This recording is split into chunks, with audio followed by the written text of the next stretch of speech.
एक ऐसा इंसान जिसने सिर्फ 100 रुपए के रिश्वत की झूठे आरोप में 39 सालों तक कोर्ट की चक्कर काटे। दोस्तों, मैं बात कर रहा हूँ मध्य प्रदेश में रहने वाले जगेश्वर प्रसाद आबिदी जी की। अपने अगर खट्टा मीठा मूवी देखे होंगे तो आपको एक सीन जरूर याद होगा, जहां पर अक्षय कुमार एक म्युनिसिपल कमिश्नर को झूठे आरोप में फांसा देता है। बिल्कुल वैसा ही खेल जगेश्वर जी के साथ भी खेला गया। ये दर्दनाक भरी घटना शुरू होता है 1986 में, जब आबिदी जी Madhya Pradesh state road transport corporation में एरेज बिल असिस्टेंट के काम करते थे। वहां पर और एक शख्स काम करते थे, अशोक वर्मा नाम से, लेकिन जगेश्वर जी उन्हें नहीं जानते थे। एक दिन एक वकील जो जगेश्वर जी की पड़ोसी है, वो अशोक वर्मा को कहते हैं कि तुम्हारा जो पुराना केस चल रहा था वो तुमने जीत लिया है। अब तुम्हारा जो फंसा हुआ पैसा है उसका बिल बना लो, और ये काम जगेश्वर जी करते हैं, तो तुम उनसे एक बार मिल लो। अशोक वर्मा चले जाते हैं जगेश्वर जी के पास और उन्हें अपने कहानी बोलकर बिल्स को बनाने के लिए बोलते हैं। जगेश्वर प्रसाद आबिदी जी उनको रिप्लाई में समझाता है कि मैं ये काम नहीं कर सकता जब तक ऊपर से ऑर्डर या आदेश ना आए। ये सुनकर अशोक वर्मा चले जाते हैं, लेकिन बाद में सोचा कि शायद रिश्वत देने से काम बन सकता है, तो दोबारा वापस आके रिश्वत की बात करने लगे। दोबारा वो पैसे आके मुझे देने चालू कर दिया, तो मैं इसको डांटा। तभी गुस्सा से जगदीश जी उन्हें डांटा और कहा, मैं रिश्वतखोर नहीं हूँ, दोबारा यहाँ मत आना। जब ऊपर से आदेश आएगा मैं खुद तुम्हें बिल बना कर दूंगा। अशोक वर्मा समझ गए कि अगर उसे अपना वेतन का पैसा उठाना है तो जागेश्वर जी को उस एरियस बिल असिस्टेंट के पद से हटाना पड़ेगा। अशोक वर्मा उसे इसीलिए हटाना चाहते थे क्योंकि जो उसका रुका हुआ पैसा का फाइल था वो जागेश्वर जी के कस्टडी में थे।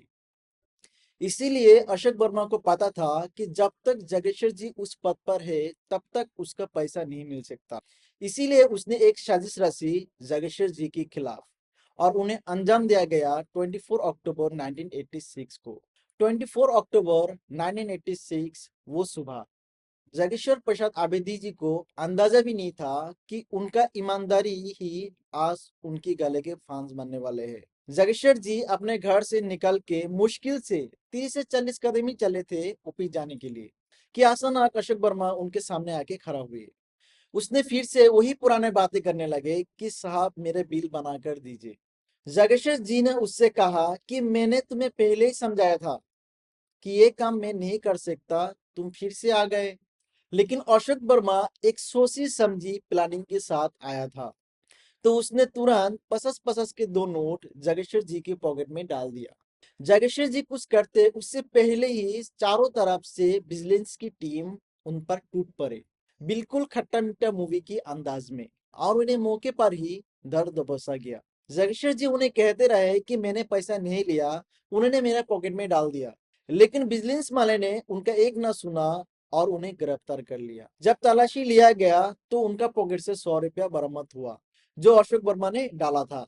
जगेश्वर जी उन्हें बार बार कहते रहे कि ये पैसा मैंने नहीं लिया, अशोक वर्मा जोर जबरदस्ती मेरा पॉकेट में डाला। लेकिन विजिलेंस वाले ने पैसे पे फेनोतालेन पाउडर मिलाया था। जब वो चेक किए तो उसमें भी कोई रंग नहीं आया, क्योंकि जगेश्वर जी उस पैसा को छुआ तक भी नहीं था। लेकिन विजिलेंस वाले ने इस बेसिस पर केस बनाया कि उसका पॉकेट से 100 रुपया बरामद हुए। और उसके बाद जब केस का trial Jabalpur special anti corruption court में चल रहा था, तो केस के साथ साथ उनका परिवार भी बिखर रहा था, बहुत कुछ झेल रहा था, क्योंकि एक मिडिल क्लास लोगों के पास इज्जत के अलावा कुछ नहीं होता है। और जागेश्वर जी से वही सीन गया था। जो लोग उन्हें काल इज्जत करते थे अब वही लोग उन्हें ताना मारने लगा था। यहाँ तक कि उनके अपने रिश्तेदार भी उनसे दूरियां बना लिया था। कोई बोलने एक सामने नहीं आया। सब रिश्तेदार हैं, जबकि यहाँ पे कोई भाई है, कोई काका है, कोई ससुराल है, कोई मामा है, भाई है, सगा है, कोई नहीं आया साथ में। वहां का लोगों का भी यह मानना था कि बिना आग के कभी धुआं नहीं उठती। जगेश्वर जी कुछ किया ही होगा, और वही हुआ जिसका डर था। 1994 में जगेश्वर जी को कोर्ट ने दोषी ठहराया, और लोगों का जो शक था वो हकीकत में बदल गया। जगेश्वर जी को 200 रुपया का जुर्माने के साथ कोर्ट ने 1 साल का सजा सुनाया। 1986 से जो 1994 तक 8 साल का सफर था वो सब पर पानी फिर गया था। जगेश्वर प्रसाद आबिदी जी अगर चाहते तो अपना गुनाह कबूल करके 1 साल जेल में रहकर ये किस्सा हमेशा के लिए खत्म कर सकते थे। लेकिन जो रिश्वत का थप्पा था, जो दाग था, उसे कैसे मिटाते? क्योंकि ये जिल्लत सिर्फ जागेश्वर जी अकेले नहीं झेल रहे थे, बल्कि उनका साथ पूरा परिवार इस आग में जल रहे थे। इसीलिए जैसे ही स्पेशल एंटी करप्शन कोर्ट ने उसे दोषी ठहराया, उन्होंने एक पल गवाए बिना ही हाई कोर्ट में इसी केस के खिलाफ अपील दर्ज कर दी। लेकिन दोस्तों, इस अपील का फैसला आने में जागेश्वर जी की पूरी जिंदगी निकल गई। 39 सालों तक वो हर महीने कोर्ट की दहलीज पर सिर्फ इसलिए खड़ा रहे ताकि उनके नाम से जो रिश्वतखोर का थप्पा था उसे मिटा सके। इस लंबे इंतजार की सबसे बड़ी कीमत उन्हें तब चुकाने पड़े जब सितंबर 2012 में उनकी पत्नी ने दम तोड़ दिया। परिवार जो दुखित हुआ, पत्नी की भी मृत्यु हो गई इस बीच में। वो आखिरी सांस तक अपने पति को बेगुनाह देखने के लिए तरसती रह गई।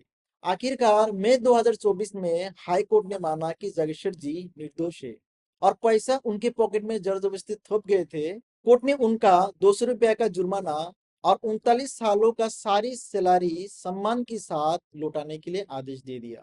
83 साल की उम्र में जागेश्वर जी केस तो जीत गए, पर सवाल यह है कि ये कानून 39 साल वापस ला सकता है?